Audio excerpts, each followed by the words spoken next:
For weeks on end, Dave's car had become their primary target. The teens had scratched its paint, placed sticky notes all over it, and even let the air out of the tires more times than Dave could count. He was fed up with their relentless antics. But the worst of their pranks had come when they rigged Dave's front door with a swinging mechanism. Dave couldn't help but cringe as he recalled the day he innocently opened his front door, only to have it kick him right where it hurt the most. The laughter of the teens echoed in his ears as he nursed his injury.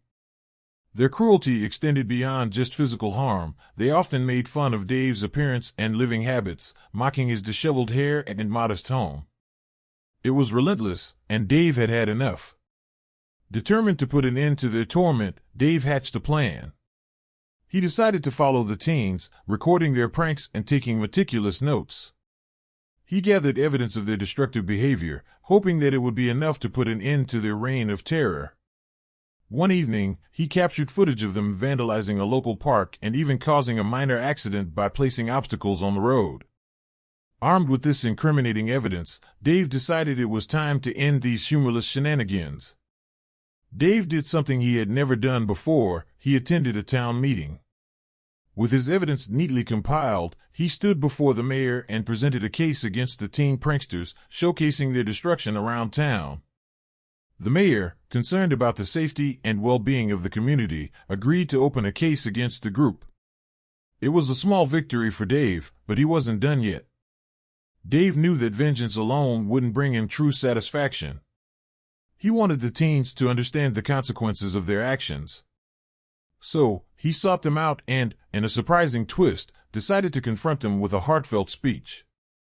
"Young folks," Dave began, "I understand that you might be going through a phase of rebellion, but your actions have consequences. You've hurt not only me but our entire community." Dave's words struck a chord with the teens.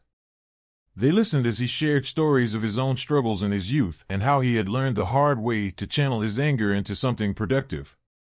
Moved by his speech, the teens felt genuine remorse for their actions. Dave forgave them, leaving them stunned by his unexpected kindness.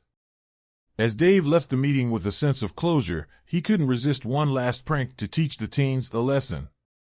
He used a fart spray and tampered with their car, ensuring that they would get a taste of their own medicine.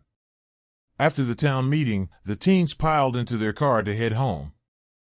However, as they started the engine, a noxious odor filled the vehicle. They desperately tried to roll down the powered windows, but they had been tampered with, refusing to budge. Dave watched from a distance, a mischievous grin on his face. "Ah, I love the smell of payback," he chuckled to himself as he drove back home, content with a day well spent. The teens would never forget the day Dave forgave them and showed them the importance of empathy. As they drove home, choking on the foul odor, they couldn't help but reflect on the lessons they had learned from that crazy angry man who lived down Eagle Nest Street.